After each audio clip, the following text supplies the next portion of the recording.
రంగారెడ్డి జిల్లా నందిగామ సీఐ ప్రసాద్ పై BRS MLC Naveen Kumar Reddy అనుచిత వ్యాఖ్యలు చేశారు. గ్రామ పంచాయతీ ఎన్నికల్లో సీఐ కాంగ్రెస్ కు అనుకూలంగా వ్యవహరిస్తున్నారని, రానున్న రోజుల్లో బట్టలిప్పి తంతామని హెచ్చరించారు. షాద్నగర్ ఎమ్మెల్యే అరాచకాలు పేటరేగిపోతున్నాయని పోలీసులు అదుపులో ఉండాలని హెచ్చరించారు.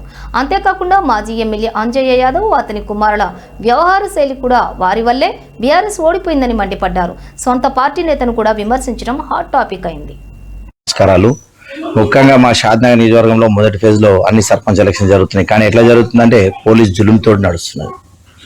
పోలీస్ జులుం ఎంత జిగదారిందంటే నందిగాం సిఐ ఆయన అసలు కాకి బట్టలు ఎందుకు వేసుకుంటూ అర్థం కాదు.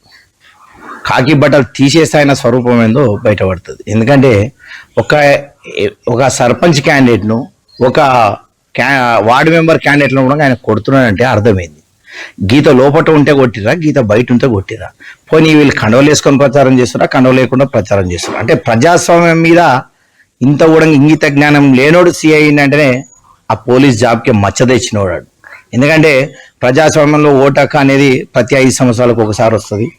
5 సంవత్సరాలు ఓటు హక్కు వినియోగించుకోవడం ప్రతి పౌరుని బాధ్యత. పోలీసు వాళ్ళు ఉన్నారు, చాలా మంది ఉన్నారు, ఎస్ఐలు ఉన్నారు, సిఐలు ఉన్నారు, కానిస్టేబుల్ ఉన్నారు, ఏసీపీ ఉన్నారు, డీసీపీ ఉన్నారు. పోలీసు వ్యవస్థ చాలా చక్కగా ఉన్న ఈ నందిగాం సిఐకి ఎందుకు వచ్చిందో నాకైతే అర్థం కాదు.